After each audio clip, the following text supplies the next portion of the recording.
When the caregiver needs care. What happens when the caregiver needs care? Who is there to support the caregiver in time of need? And who will fill the role of caregiver should the caregiver be unable to fulfill the duties? There is no caregiver's assistant who steps up. There is not an understudy who has been desperately waiting in the wings for the day the caregiver can't perform. There is no first runner-up who will be crowned as caregiver. So what happens when the caregiver needs care? It all depends. When the caregiver needs care, first of all, no care is actually given. And then it depends upon how long the caregiver is unable to fulfill the caregiver duties. If the caregiver is down and out for a day or two with the cold or the flu, things don't get too out of hand.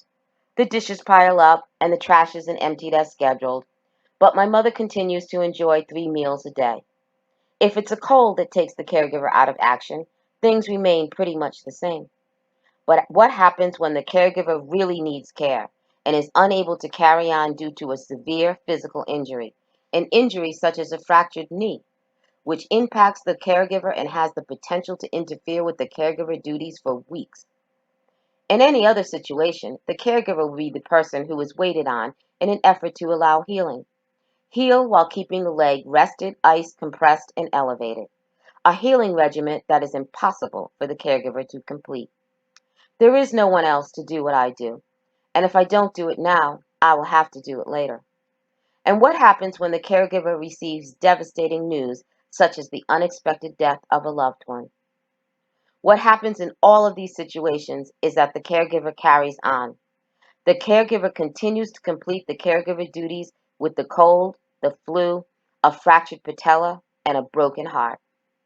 What happens when the caregiver needs care? There are no sick days. There are no personal days to be taken. The caregiver is forced to carry on providing the care needed while adding the additional sacrifice of not giving care to oneself. I don't have a caregiver's assistant, an understudy, a first runner-up. There is just me.